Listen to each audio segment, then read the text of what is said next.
باب دوم، گراوٹ کے اسباب، دا کازز آف دا فال۔ پچھلے باب میں ہم نے دیکھا کہ ہماری حیثیت دور جدید میں کیا ہو گئی ہے۔ اب ہم یہ دیکھیں گے کہ کیوں ہوئی ہے۔ ہم یہ اعادہ کریں کہ یہ پریزنٹیشن، یہ خطاب ہندو مسلم بیلنس شیٹ نہیں ہے، بلکہ یک طرفہ مسلم تجزیہ ہے۔ مسلمان کی مسلمان کے ساتھ گفتگو ہے، ہمارا اپنا محاسبہ ہے، کسی اور کی برائی کرنے کے لیے نہیں، بلکہ اپنی کیفیت کو سدھارنے کے لیے۔ ہم یہ جاننا چاہتے ہیں کہ ہم سے کیا غلطیاں ہوئیں اور کیوں ہوئیں، اور اب کیا کرنا چاہیے۔ ہم یہ مانتے ہیں کہ مسلم ڈیلیما یا تذبذب عالمی سطح پر محسوس کیا جاتا ہے، تو پھر ظاہر ہے کہ عالمی سطح پر کچھ عناصر ہوں گے جو ہم سب میں مشترک ہیں۔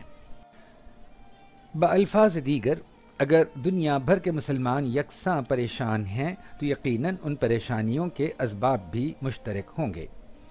اگر ہمارا تجزیہ درست ہوگا تبھی تو ہم صحیح علاج کر پائیں گے۔ ہم نے ان عناصر کا بغور تجزیہ کیا اور اب اپنی سمجھ کے مطابق ان کا ذکر کرنے جا رہے ہیں۔ ہمارے نزدیک درج ذیل وجوہ ہماری پریشانیوں کا سبب بنی۔ اول، حقوق العباد کو نظر انداز کرنا۔ دوم، رسم اسلام پر زور اور روح اسلام سے غفلت۔ سوم، دوغلا پن یا ہپوکریسی۔ چہارم، جمود یا بدلاؤ کی مخالفت۔ پنجم، سائنس اور مغربیت کی منجملہ مخالفت۔ ششم، خواتین سے سلوک۔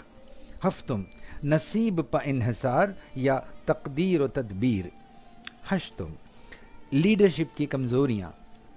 آئیے ان عناصر کا اب بالتفصیل جائزہ لیں۔ ہیڈنگ، گراوٹ کی وجہ اول، حقوق العباد سے غفلت، the neglect of service to the people۔ ہمارے نزدیک سب سے بڑی غفلت جو ہم سے ہوئی وہ ہے حقوق العباد کے تئیں کمزوری۔ ہم نے کہیں ہماری تاریخ کے کسی موڑ پر حقوق اللہ کے بنسبت حقوق العباد کو بالکل نظر انداز کر دیا۔ کسی موڑ پر ہم نے یہ مان لیا کہ قوم کے لیے اور خود اپنی فلاح کے لیے خدا کے تئیں مذہبی فرائض پورے کر دینا کافی ہے۔ رب العالمین کا ورد کرنے والے رحمت للعالمین کے امتی بھول گئے اب یتیم خانے بنانا، اسکول، ہسپتال، ہاسٹل، سڑکیں، باغات وغیرہ بناتے بھی ہیں تو صرف اپنے لیے۔ اب مسلمان بھول گئے سورہ آل عمران کی یہ آیت، کنتم خیر امت اخرجت للناس، یعنی تمہیں عوام کے لیے بہترین قوم بنایا گیا ہے۔ مذہبی انسانوں کے معاملات دو زمروں میں بانٹے جا سکتے ہیں، دینی اور دنیاوی، ایک خدا کے تئیں اور ایک خدا کے بندوں کے تئیں۔ پہلے کو ہم مذہبی فرائض کہیں گے اور دوسرے کو سماجی فرائض۔ مذہبی فرائض میں ہم گن سکتے ہیں نماز، روزہ، زکوٰۃ وغیرہ، یا ہندو قوم گن سکتی ہے پوجا پاٹ، بھجن، کیرتن، یا کرسچن کہہ سکتے ہیں چرچ میں عبادت وغیرہ۔ ظاہر ہے کہ مختلف مذاہب کی عبادت کے طریقے مختلف ہیں، لیکن ان ارکان کا تعلق براہ راست انسان اور اس کے خدا کے بیچ ہے۔ اس کا حساب لینے والا صرف اور صرف خدا ہے۔ ان کا اجر انسان کو اس کا خدا دے گا، اور لوگوں کو اس سے کوئی مطلب نہیں، اور نہ وہ اس سے باز پرس کر سکتے ہیں۔ دو مذاہب کے لوگ ایک جیسے انداز میں عبادت کرتے ہوئے نہیں پائے جائیں گے۔ ان کا سلوک ظاہر ہے کہ الگ الگ ہوگا، بظاہر بھی اور اغلب ہے بباطن بھی۔ لیکن جہاں بندوں کے ساتھ یا سماجی تعلقات کا حقوق العباد کا معاملہ آتا ہے تو وہاں پر مذہب کی دیواریں بیچ میں نہیں آتیں۔ پڑوسیوں کے ساتھ تعلقات، افسر یا ملازمین کے ساتھ روابط، کاروبارانہ تعلقات، میونسپل کارپوریشن کے تئیں ہمارے فرائض، قوم اور ملک کے تئیں بین الاقوامی فرائض وغیرہ اس ضمن میں آتے ہیں۔ اس سلسلے میں ایک اکائی کے تمام انسان، خواہ وہ کسی مذہب سے تعلق رکھتے ہوں، ایک جیسا برتاؤ کریں گے، ایک جیسے حقوق ہیں، ایک جیسے فرائض ہیں۔ اب ایسی سرزمین میں جہاں مختلف مذاہب کے ماننے والے موجود ہوں، مختلف نظریہ رکھنے والے لوگ موجود ہوں، تو ان کے مذہبی اراکین کے سلسلے میں اختلافات ممکن ہیں، لیکن سماجی فرائض کے سلسلے میں وہ سب کے سب ایک جیسے روابط روا رکھیں گے، ایسی توقع کی جا سکتی ہے، بظاہر بھی اور ممکن ہے بباطن بھی۔ اگر ماحول ایسا مخلوط مشترک ہے تو اس پلورلزم میں یہ ممکن نہیں کہ کسی ایک مذہبی قانون پر چلا جائے۔ بھانت بھانت کے مذاہب کے ماننے والے جب ایک معاشرتی ناطے میں جڑے ہوئے ہوں گے تو ایک تیسری مشترک جو سب کو منظور ہو ایسی پالیسی یا لاہ عمل ہونا چاہیے جس پر سب یکساں عمل کر سکیں۔ ہم اس کو کہیں گے سیکولر ایجنڈا، یا یہ لا مذہبی یا مذہب کے خلاف پالیسی کا نام نہیں بلکہ تمام مذاہب سے یکساں سلوک یا ایک سی دوری کے معنوں میں استعمال ہوتا ہے۔ اس کی بنیاد ہوگی امداد باہمی، انسانیت، انسانی فلاح، سائنس، اقلیت وغیرہ جیسے عناصر پر، اور نہ کہ گیتا یا قرآن یا بائبل کی بنیاد پر۔ اب ظاہر ہے کہ ہر ایک کو کچھ نہ کچھ کمپرومائز یا سمجھوتے اس سلسلے میں کرنے ہوں گے تاکہ اس مشترک نظام پر عمل ہو سکے۔ جس طرح مذہبی فرائض خدا اور اس کے بندے کے بیچ کا معاملہ ہے تو ہم اسے شخصی معاملہ یا پرسنل ڈومین کہیں گے، اسی طرح معاشرتی مسائل کو، سماجی معاملات کو ہم اجتماعی معاملہ یا مشترک ڈومین کہیں گے، اور اسے ایک انسان اور دوسرے انسان کے بیچ کا معاملہ مانیں گے، مذہبی پس منظر کو مد نظر رکھے بغیر، بظاہر بھی اور بباطن بھی۔ خوش نصیبی سے اسلام کے یہاں ایک منظم اور خوبصورت سا معاشرتی ڈھانچہ موجود ہے جسے دا مورل کوڈ آف اسلام کہہ لیجئے۔ اب یہ حقیقت ہے کہ مذہبی فرائض جیسے کہ نماز اور روزے پر عمل کرنا نسبتاً آسان ہے بنسبت اسلامی معاشرتی تقاضوں کو پورا کرنے کے۔ قرآن میں کہا گیا ہے کہ تم میں سے صرف انہی کو استقلال، طاقت اور مضبوطی ملے گی جو دوسروں کے کام آتے ہیں، اور اسی پہلو پر یعنی حقوق العباد پر ہم زور دے رہے ہیں۔ شاید کچھ یہی بات شاعر مشرق نے علامہ اقبال نے یوں کہی ہے: درد دل کے واسطے پیدا کیا انسان کو، ورنہ طاعت کے لیے کچھ کم نہ تھے کرو بیاں۔ ہیڈنگ: مذہب اور تہذیب۔ ایک اور پہلو جسے ہمیں نظر سے اوجھل نہیں ہونے دینا چاہیے وہ ہے تہذیب و تمدن اور مذہب میں فرق۔ مختلف مذاہب کے ماننے والے یکساں ایک تہذیب کے دلدادہ اور پیروکار ہو سکتے ہیں، جیسے ہندوستان میں بنگال کے ہندو اور بنگلہ دیش کے مسلمان ایک زبان بولیں گے، مچھلی کھائیں گے اور ممکن ہے ایک جیسے دکھیں، لیکن ضروری نہیں کہ ایک مذہب پر چل بھی رہے ہوں، یعنی ان کی تہذیب تو ایک ہے مگر مذہب الگ الگ۔ مختلف مذاہب کے ماننے والے ایک جیسے دکھ سکتے ہیں، اس کے برعکس بھی ہو سکتا ہے، یعنی یہ بھی ممکن ہے کہ ایک ہی مذہب کے ماننے والے دکھنے میں ایک دم جدا الگ الگ لگیں، کیونکہ ان کا کلچر، ان کی تہذیب، ثقافت سب کچھ الگ الگ ہیں، جدا ہیں۔ خانہ کعبہ میں آپ نے بھانت بھانت کے لوگوں کو، مختلف نسل، رنگ، زبان بولنے والے، بالکل جدا لباس پہننے والے، الگ الگ طرح کی غذا کھانے والے، یعنی منجملہ طور سے بالکل الگ دکھنے والے لوگوں کو ایک ہی مرکز پر مجتمع، ایک ہی پتھر کا طواف کرتے دیکھا ہوگا۔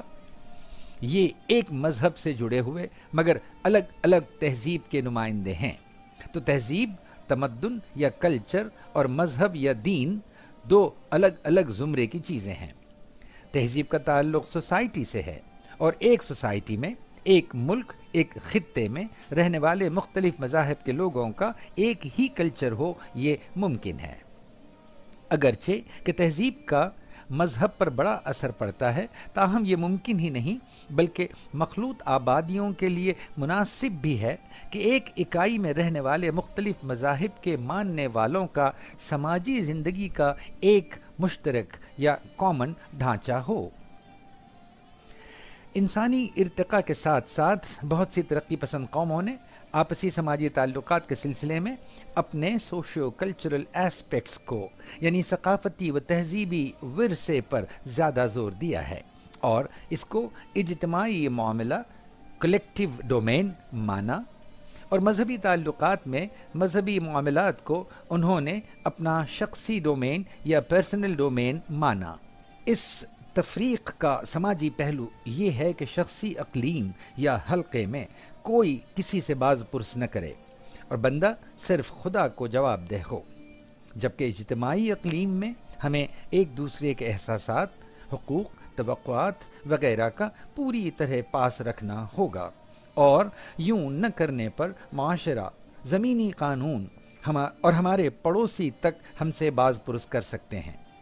ایک ادنا مثال اس کی یہ ہے کہ اگر آپ نے کوئی نماز وقت پر ادا نہ کی تو پڑوسی یہ اعتراض نہیں کر سکتا کہ آپ کی اس بے نمازی سے ہماری برکات ضائع ہو رہی ہیں، اس لیے آپ یہاں سے دفع ہو لیں۔ لیکن اگر آپ نے اپنا کچرا اس کے یا خود اپنے گھر کے سامنے پھینکا تو نہ صرف آپ کے پڑوسی اعتراض کر سکتے ہیں بلکہ قانون ملک آپ کو سزا بھی دے سکتا ہے۔ اس نسبت سے آپ اگر ہم سے پوچھیں کہ مسلمان کون، تو ہم بلا تکلف کہیں گے ہر وہ شخص جو اپنے آپ کو مسلمان کہے۔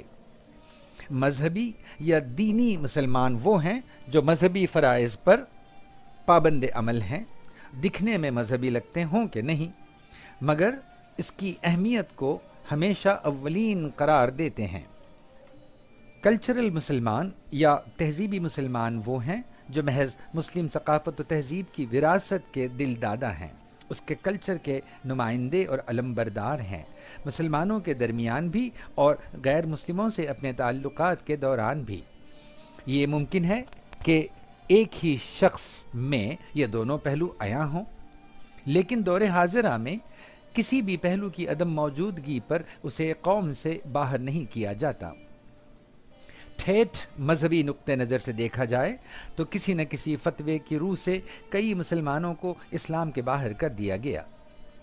ہم آپ کو یاد دلا دیں کہ فلمی ستارے جیسے دلیپ کمار، شبانہ اعظمی، جاوید اختر، بالی ووڈ کے خانز یعنی شاہ رخ خان، سلمان خان، سیف اور عامر، بلکہ فاروق شیخ جیسے نمازی انسان کو بھی کہیں نہ کہیں کسی نہ کسی نے کوئی نہ کوئی فتوے کی روح سے اسلام سے باہر کر رکھا ہے۔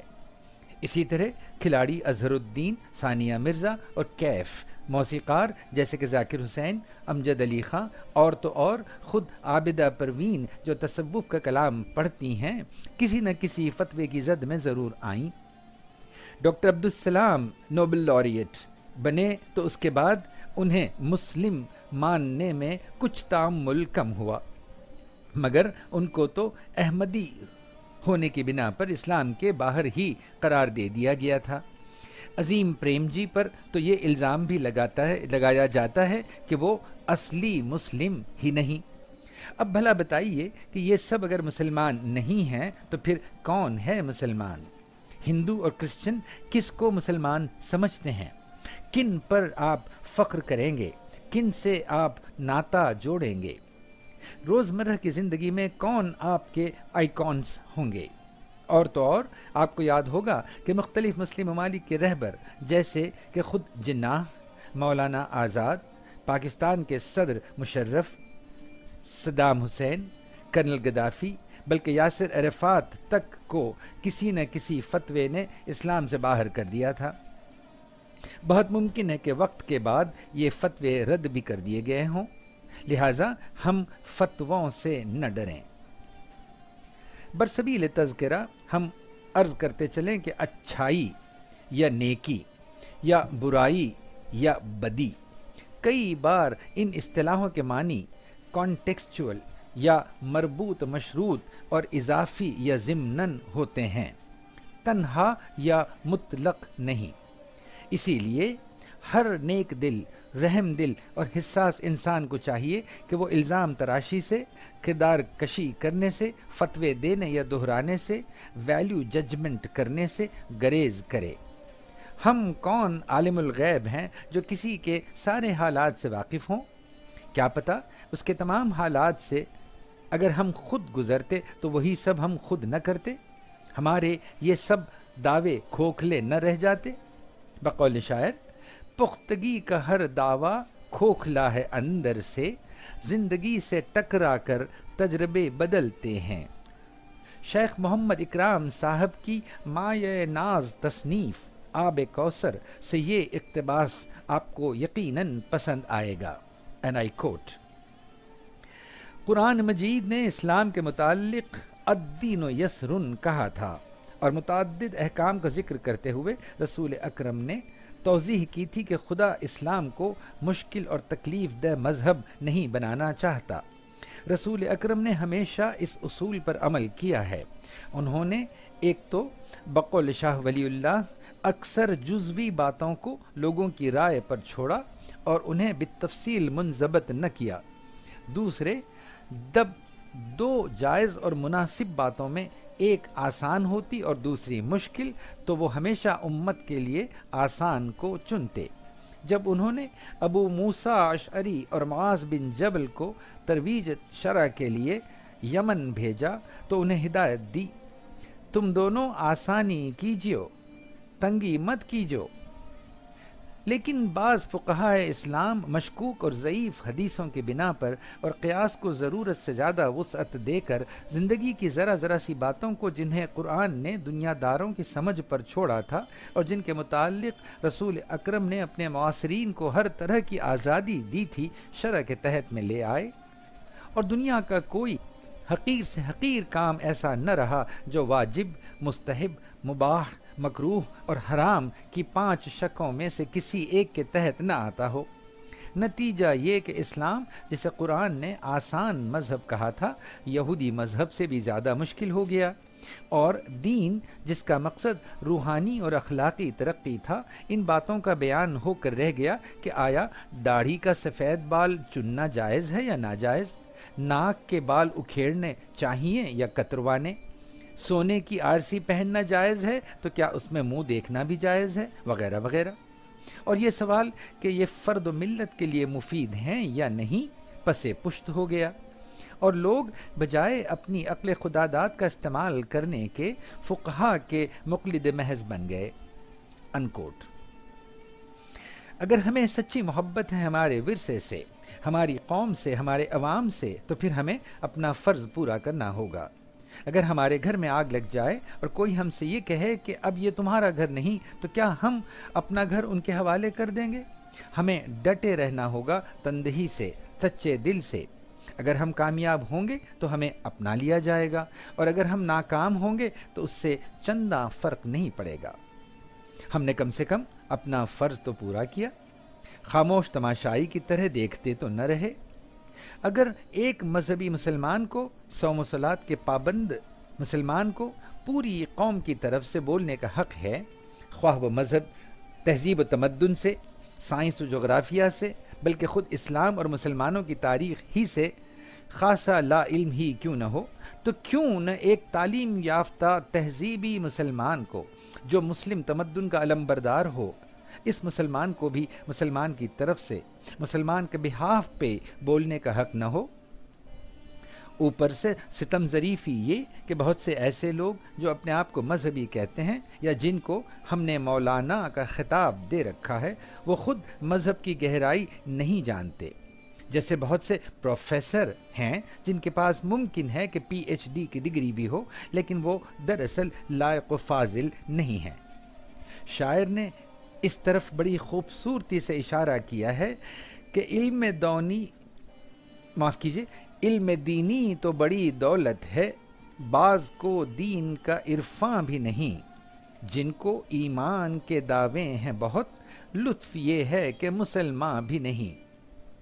مولانا حالی نے تاجدار عرب کے اخلاق سے آج کے بعض کھوکھلے علماء کے اخلاق میں فرق کرتے ہوئے کچھ یوں کہا ہے: بڑھے جس سے نفرت وہ تقریر کرنی، جگر جس سے شک ہوں وہ تحریر کرنی، گنہگار بندوں کی تحقیر کرنی، مسلمان بھائی کی تکفیر کرنی، اگر اعتراض اس کی نکلا زباں سے تو آنا سلامت ہے دشوار وہاں سے. کبھی وہ گلے کی رگیں ہیں پھلاتے، کبھی جھاگ پر جھاگ ہیں منہ میں لاتے، کبھی خوک اور سگ ہیں اس کو بتاتے، کبھی مارنے کو عصا ہیں اٹھاتے. ستوں چشم بدور ہیں آپ دین کے، نمونہ ہیں قلق رسول امی کے. بیشتر فتوے تو بس پاپولیرٹی یا شہرت کے لیے یا مقامی ماحول کی مطابقت سے دیے جاتے ہیں، اور بعد میں دوسرا دباؤ پڑتا ہے تو وہ بھی رد کر دیے جاتے ہیں. مگر جید علماء اور مفکرین اسلام نے ایسی روش اختیار نہیں کی. انسانی علم یوں ہی اتنا محدود ہے، اوپر سے ہم سب میں اتنے بائسس، اتنے تعصبات موجود ہیں کہ ہم کسی کو محض اپنے مفروضات کی بنا پر اسلام سے باہر کریں، یہ کتنا نامناسب فعل ہے.